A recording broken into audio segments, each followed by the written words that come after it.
Chapter 22. Ridgely. Felicia landed hard on her hands and knees. Luckily, she landed in the tall grass at the side of the road. She waited for the pain to fade. Blinking hard, she stared at the burning car. Finally, she dragged herself to her feet. She sprinted into the woods and didn't stop running until she hit the interstate. I can't let them catch me, she thought. First the beach house, now Debbie's car. My powers really are out of control. If they catch me, they'll lock me up forever. It was the only thought that kept her running. Shadyside.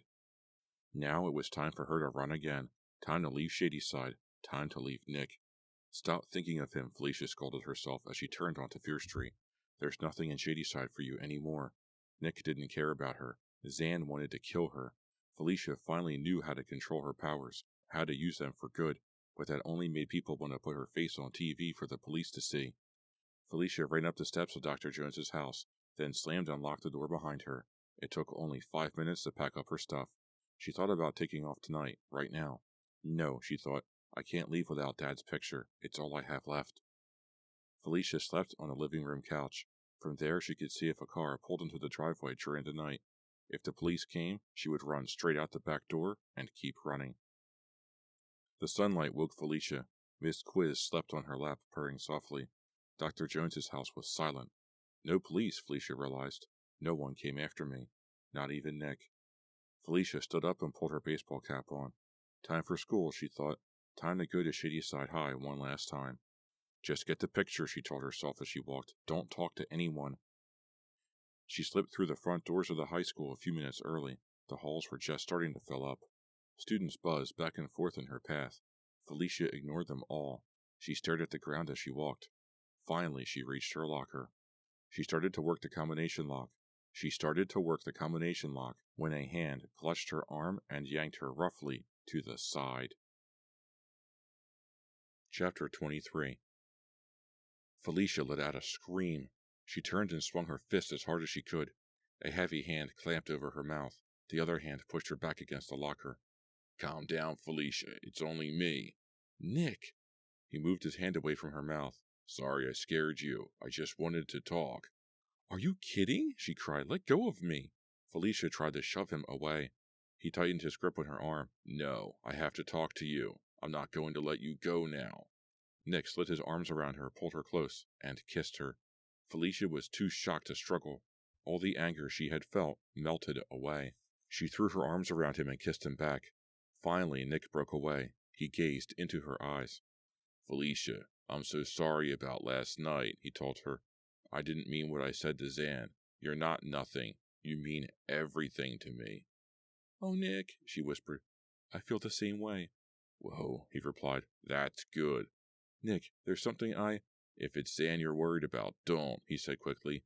She and I had a long talk last night. She promised to see us shrink, Felicia. She promised never to hurt you again. You're safe. Did you break up with her? Felicia asked. Nick's eyes darted away, and Felicia knew immediately that Nick had not. Nick? I couldn't do it, okay? He cried. So much happened last night, and she promised so much. She really wants to change, Felicia. I couldn't hurt her anymore. Felicia scowled. Unbelievable, she thought. Nick is trying to keep us both at the same time. For one brief moment when Nick had kissed her, she thought she might still have a future in Shadyside, but not now. Felicia, Nick pleaded. I still want us to be together. No, Nick, she replied firmly. It's too late. I can't be with you as long as Zan is around. So today I'm going... A shrill screech cut off Felicia's words. She spun around and froze. Zan came charging down the hall toward Felicia, a knife raised in her hand. Chapter 24. Felicia heard other kids scream. Kids were running in all directions, a blur of panic. But Felicia couldn't drag her eyes away from the knife. Nick jumped in front of Zan and raised his hands. Zan, he cried, what are you? He shrieked in pain as Zan whipped the knife across his outstretched hands. Felicia watched the razor-sharp edge biting into his left palm. Nick fell back, clutching the hand to his chest. Blood leaked through his fingers in small rivers. Nick! Felicia cried. She heard more screams. Someone yelling for the principal. Zan tackled her. She grabbed Felicia, spinning her around and yanking her head back by her hair. Felicia's baseball cap flew to the floor. She threw her hands up to protect her throat from the knife. Zan hacked at Felicia's fists. Felicia yelped when the blade bit into her right arm. Zan placed the blade against her throat. "Don't you dare do that again," she snarled. "Zan, let her go," Nick screamed, gripping his bloody hand. "You promised." Zan laughed. "Are you kidding, Nick? I was lying. The way you do, both of you. How long have you been going behind my back, Nick? Since the day she hitched into town?" "It doesn't matter what I do," Nick replied. "You only want to hurt people. If it wasn't Felicia, it would be someone else. You need help." "At least I never lie," Zan growled. "What about Doug Gaynor?" Felicia blurted out. "You lied about killing him." "Who told you that?" Zan screamed. The knife point scraped against Felicia's throat. "Who?" Zan repeated. "I figured it out myself," Felicia screamed back. "I saw the bloody page in your yearbook." "Of course I killed him," Zan shrieked. "He hurt me, so I hurt him back. Do you know what it's like to watch someone realize they're about to die? I stood on that balcony for 15 minutes watching Doug die. He kept trying to say he was sorry. Can you believe that? I mean, he was just a little late with that apology, you know?" Nick took a step forward. "Back off," Zan ordered. "I'll cut her." "Don't hurt her," Nick pleaded. "I might," Zan threatened. "I might hurt her a lot." Felicia tried to ignore the knife at her throat. She reached down inside, searching for the power she felt last night. Energy surged through her, filling her mind, rushing through her body. "Zan?" she asked gently. "What?" "Did you send me the note?" Zan laughed again. "Yes, and I painted my message on the wall. If you had done the smart thing and left town, none of this would be happening. I'm so sick of being hurt by people I love. I even liked you, Felicia, for about 20 seconds. Then I saw the way you stared at Nick, and I knew you had to die. So get ready." Zan snarled and raised the knife again. Felicia unleashed the power, throwing everything she had at Zan. The plate glass windows up and down the hallway exploded inward in a terrifying spray of razor-sharp glass. Lockers rattled on their hinges, threatening to tear loose from the wall. "What are you doing?" Zan demanded. "What is this?" "This is the real me," Felicia declared. Zan's face twisted. Bye-bye, Runaway," she grunted. The point of the knife pierced Felicia's throat. Now or never, Felicia thought. The power surged, aimed like a laser beam, directly at the knife point. The sharp tip curled backwards, tucking under itself. Felicia pushed with all her might, screaming as the blade rolled up. The steel squealed in protest. Zan gasped at the curled weapon in her hand. Before Zan could recover her senses, Felicia lashed out again. She formed a picture in her mind and made it come true. Zan screamed as Felicia's power lifted her into the air. Felicia scrambled up, staggered to the wall, and faced her. Zan hung several feet off the ground, her feet and arms pinwheeling crazily. "What are you doing?" Zan screamed. "You're some kind of freak?" Felicia replied by hurling Zan backward. Zan slammed into a bank of lockers and hung there, suspended 3 feet off the ground. "I'll kill you, you freak!" Zan roared. "Let me down." "Hold her," Felicia ordered. Nick ran forward and struggled to grab Zan. His injured hands left a trail of blood on the floor. 2 boys rushed forward to help Nick hold Zan's arms, pressing her against the lockers until help could arrive. Felicia felt her power start to trickle out of her. She stopped concentrating, and the power faded away. Zan slid down the wall to the floor. The boys held her down. She screamed threats, but Felicia hardly heard them. Her mind whirled. She gazed down at the knife on the floor. "I saved myself with my mind," Felicia thought numbly. She could control the power. The fire at the hamburger restaurant tested it. The knife proved it. Felicia touched the wound on her neck. Her fingers came away red with blood, but the cut wasn't bad. The one on her forearm was worse. Her sleeve was soaked with blood. Loud voices down the hall reminded Felicia that the police were probably coming for Zan. Time to go, she thought. Get what you came for and run. Felicia ran to her locker and spun the combination. She yanked down her father's picture and slid it inside her jacket pocket. She gave her locker a quick once-over and decided there was nothing from her days at Shadyside High that she wanted to keep. As the principal and several teachers jogged down the hall toward Zan, Felicia grabbed up her baseball cap. She pulled it low over her face and sprinted for the front doors. It's over, she thought. I'm leaving Shadyside forever. Felicia never thought she could be so happy to see Fear Street. Dr. Jones's house looked quiet and safe, especially after what happened at school. She jogged across the front lawn, checking the handkerchief she had tied around the cut in her forearm. The bleeding had almost stopped. All the running probably didn't help, but she had no choice.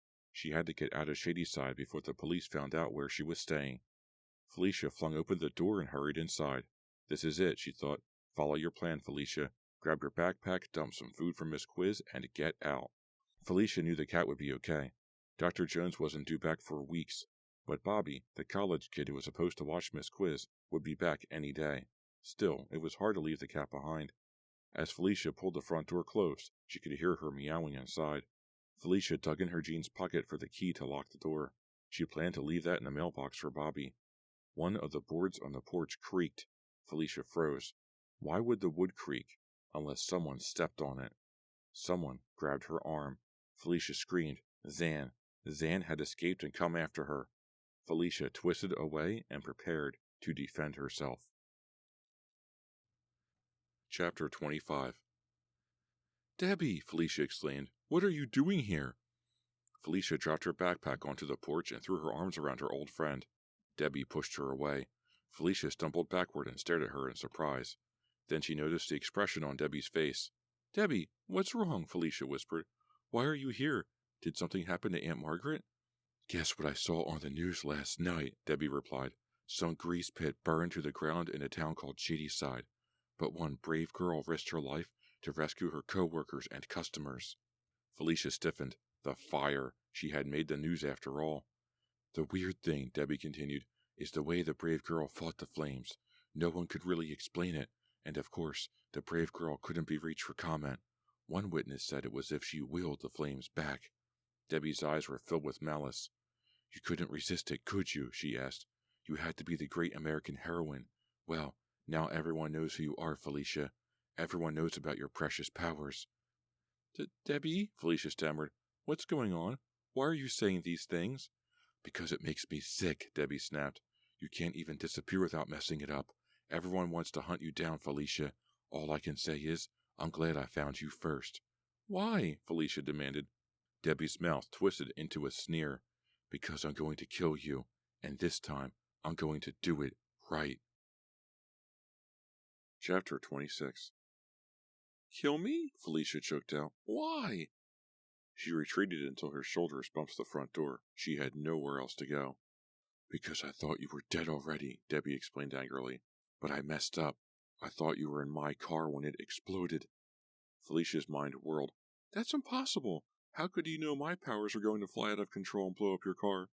They didn't, Debbie growled. In fact, they probably saved you. No flames burned you. No chunks of steel ripped you apart. When you landed, nothing was broken. Anyone else would have been cut in half by that explosion. Then how did the car explode? Felicia asked weakly. Debbie narrowed her eyes at Felicia. I did that. I made it explode.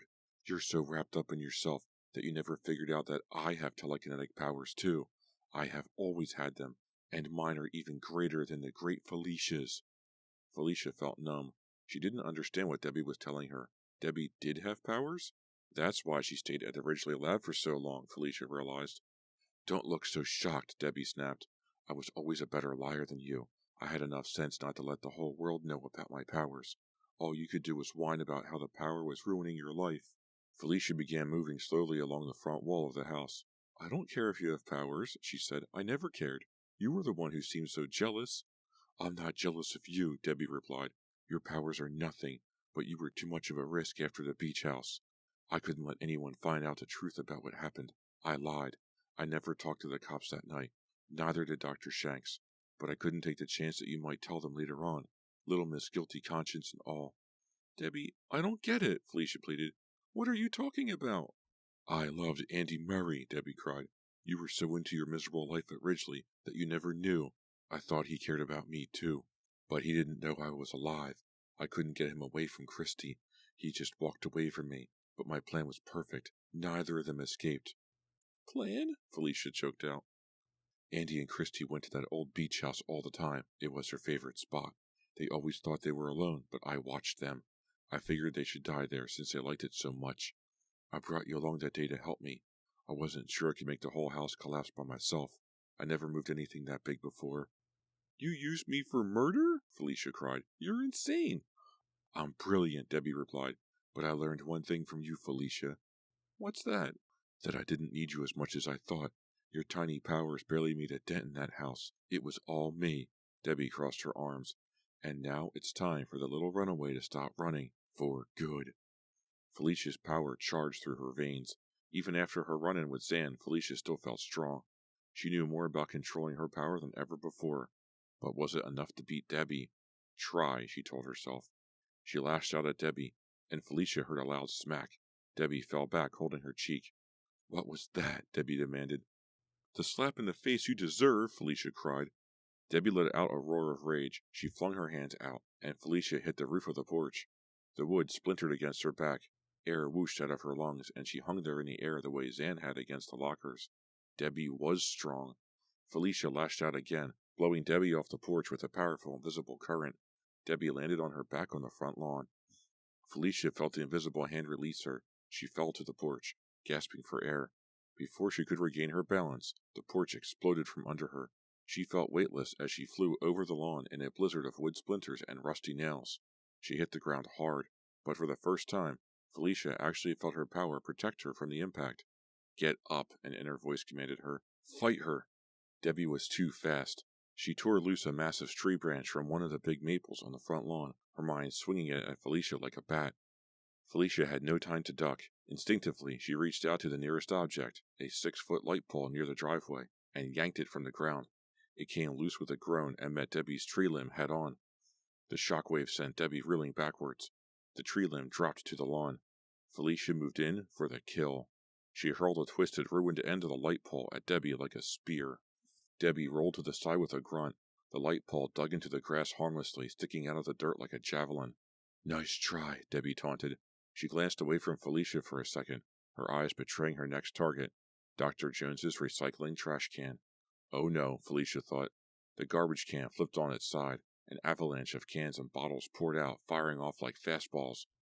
No, Felicia screamed, throwing her power out recklessly without thinking. A thick Coke bottle shattered on Felicia's skull, bringing a blinding pain with it. She fell to her knees, holding up her arms to shield her from the rest of Debbie's attack. Blood leaked into her left eye. Felicia howled as glass shattered all around her. Cans clattered. Plastic bottles crumpled. Yet she felt nothing but the pain of that first bottle. Finally, the barrage stopped. Felicia lowered her arms and wiped blood out of her eye. She gasped. Broken bottles and torn aluminum cans covered the lawn in a 10-foot circle around her, but only one had hit her. The power, she thought, it saved me again. Felicia staggered to her feet. A wave of nausea rolled over her, and she sank back down. Debbie stood in front of her, an expression of triumph on her face. It's not like in the movies, is it? Debbie called. What? Felicia mumbled. Bottles hurt when they shatter on your head. A drop of blood ran into Felicia's mouth. She gagged as another strong wave of nausea made her grab her stomach. She couldn't fight anymore. She had nothing left. You're stronger than I thought, Felicia, Debbie admitted. But I'm even stronger. The only thing to figure out now is how to kill you. I see a shovel over there. I could hit you with it. Or maybe I'll just break your neck. Which do you prefer? Felicia gazed blurrily up at Debbie. She didn't reply. Okay, Debbie decided. The shovel it is. The squealing of tires distracted them both. Felicia turned in the direction of the sound and spotted Nick's car screeching around the corner. Who's that? Debbie demanded. Felicia's heart pounded. She didn't reply. Nick jumped out of his car and stared at the destruction, the porch, the tree, the garbage. Felicia, he cried, charging up the lawn. Debbie turned quickly to the steel mailbox by the driveway. The mailbox squealed and tore loose from its pole. No, Felicia screamed, watching it fly at Nick's head. She reached down inside her and threw all her rage, all her fear, and all her frustration outward. Felicia flung her hands toward Debbie as if passing a basketball. The power flowed out, but this was something different. Felicia aimed this last bit of her power not at a tree or a bottle, but at Debbie's mind itself. She felt the power rush out of her, down her arms and out her fingertips. Oh! Debbie uttered a startled cry. Her head jerked back as if struck. Her arms went limp at her sides. Her jaw hung open. Debbie's eyes rolled back into her skull, showing only dull, bloodshot whites. A thin trickle of blood dribbled from Debbie's ears. Debbie swayed for several seconds, her face blank, her mouth hanging open. Then, without uttering another sound, she pitched forward onto the lawn. Chapter 27. You know, Nick said as he fiddled with the car radio, Even though Debbie wanted to kill you, I'm glad you didn't kill her. Me too, Felicia replied. The countryside flew by so quickly outside the car window. They would arrive at Ridgely College within the hour. Maybe it was my power working subconsciously again. I only hit her hard enough to shock her mind, but not kill her. Has she come out of the coma yet? Nick asked. It's not a coma, Felicia explained. The doctor said it's more like a trance. They've never seen anything like it before. They think it's because of her power. Maybe her power saved her from yours, Nick replied. Could be. Time will tell, I guess. I guess, Nick agreed. I just hope they don't put her in the same room with Zan at the institution. Felicia shook her head. Nick, that's awful. I hope they both get the help they need. I'm sorry you have to go back to Ridgely, Nick said quietly, changing the subject. Felicia smiled, touching the stitches above her eye where the bottle had hit her. Actually, I'm kind of looking forward to it. I called Aunt Margaret, and we had a long talk. She really cares about me. I guess I always knew that deep down, but she explained she only forced me into the testing with Dr. Shanks because she thought it would help me deal with my power. She said my father resisted testing more than I did. Like father, like daughter, huh? Nick mused. I guess. Anyway, I want to learn as much as I can about my powers and where they came from. I've got a new attitude, you know? I don't feel like such a freak anymore. I don't think the doctors will be bullying me very much either. I can't believe they let Debbie go wild like that, Nick said, shaking his head. It's not their fault, Felicia replied. She fooled everyone. Man, I'll never forget that mailbox flying at my head. That was so weird. You're lucky it didn't brain you, Felicia exclaimed. Thanks to you, Nick smiled tenderly. You saved me. Felicia returned the smile. I owed you. Does that make us even? He asked. On one condition. You come up and visit me every weekend. And if I don't, Nick challenged. I broke out of there once before, Felicia reminded him playfully. Don't think I won't hunt you down, Nick. You won't have to. I promise that you'll never, ever have to run away again. Felicia grinned and rested her head on his shoulder, content to leave it there all the way back to Ridgely. This has been a Nightfall Audiobooks production of Runaway by R.L. Stine, a Fear Street novel, Book 41. Hi, this is Chris with Nightfall Audiobooks, and thank you very much for joining me for my production of Runaway by R.L. Stine. I received a lot of requests for this novel, and now I can see why. This is insane. This is Supernatural Fear Street dialed all the way past 11. This is on the same par as the cheerleader stuff. Let's take a minute here to think about the monsters in and around Shadyside. We know zombies are real from the rich girl from Goodnight Kiss 2. We know that ghosts are real from Cheerleaders and Haunted. We know vampires are real from Goodnight Kiss 1 and 2. And we know werewolves are real from Bad Moonlight. This book doesn't deal in monsters. This book deals with telekinetic people. People that can use their mind to move objects. This came much later, after One Evil Summer. To date, One Evil Summer is my most favorite Fear Street novel ever, but it gets its run for the money with this book. One Evil Summer is about a babysitter named Chrissy. She's helping out a family, but she has powers too. She can levitate, she can throw things with her mind. She uses the power of her mind to attack the main character, give her a huge headache. She almost crashes her jet ski. So the whole mind control thing is nothing really new to Fear Street. But now I'm wondering where they came from. It appears to be genetic, because in One Evil Summer, I think Chrissy says that she gets it from her mom. In Runaway, Felicia gets it from her father. Monsters are created, not born. You become a werewolf, you become a vampire, you become a ghoul and a ghost. Telekinetic powers and telepathic powers are hereditary and they're genetic. Therefore, you are a mutant of some kind? I don't know. But the people at Ridgely College are very eager to study people who have telekinetic and telepathic powers, and probably other powers, but we don't know what they are. I wonder if Chrissy went to Ridgely College and she broke free and got away. It would make sense. The story is great. I love stories that run from one location to the next. Terminator 2 is a good example of that. The characters in that movie are constantly going from place to place to place, and the chase is real, the terror is real, the fear is real.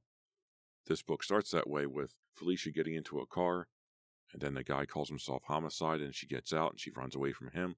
Then she finds Nick, and I was just throwing voices out there because I hadn't read this book before. So when I got Nick, He got my Marcus Phoenix voice from Gears of War. I did not expect him to show up at Shadyside High and then be a main character, or I wouldn't have given him such a difficult voice to do. Felicia conning those guys and finding a place for her to stay and getting $50 out of it just to feed the cat, that was ingenious. And this is the 90s, so she was able to just walk into the high school and say that her paperwork was on the way, and of course it just gave her a class schedule and let her go to school. No big deal. Getting the job was pretty easy for Felicia too. She's a very likable character. Zan is insane. Zan flat out killed Doug, and she tried to kill Felicia just out of straight jealousy. And that's the same motivation that Debbie had too. Debbie liked Andy. Andy didn't pay attention to her. He was messing around with Christy instead. Debbie got jealous, and then she tried to kill Felicia. I knew that was the case going into that. After the house fell down in Ridgely, and Debbie goes to Felicia's house, and she's like, hey, I just talked to the police. You don't talk to them. Just grab your stuff. Don't leave a note. Just go. Here, even take my car. That just screams setup. I was right, too, because at the end there, Debbie goes, I loved Andy, or at least I think I did, and I'm going to try to kill you because you definitely killed him. I don't understand that because Debbie used Felicia as a scapegoat to kill Andy and Christy, so then she comes back at the end there to finish the job and kill Felicia to tie up all the loose ends. Overall, it's a really good story. This story fires very, very well. If you want an introduction to Fear Street, this should be on your shelf. I have 2 copies of this novel, like I mentioned before, because one got lost in the mail when I ordered it from 8 Books, then I finally got it way after I ordered the second copy. This should be on every Fear Street collector's shelf. This is fantastic. 10 out of 10. Well done, R.L. Stine. This is great. You did a really good job on this novel. Thank you so much to everyone who recommended that I read it, because, man, I can see why. Everyone said Runaway, do Runaway, do Runaway. Well, I did, and I can understand. Thank you again for the recommendation. What should I read next? I don't know. Send me an email, nightfallaudiobooks@gmail.com. I'm also at home right here on YouTube at Nightfall Audiobooks. Feel free to like, comment, and subscribe. Hit the join button to show your support. Thank you very much for any help that you give. It's greatly, greatly appreciated. I also have a Patreon page, patreon.com/nightfallaudiobooks. So tell your friends, tell your mom, tell whoever you think would like to listen to me tell them tales from R.L. Stine. Thank you very much for listening, and I'll see you next time.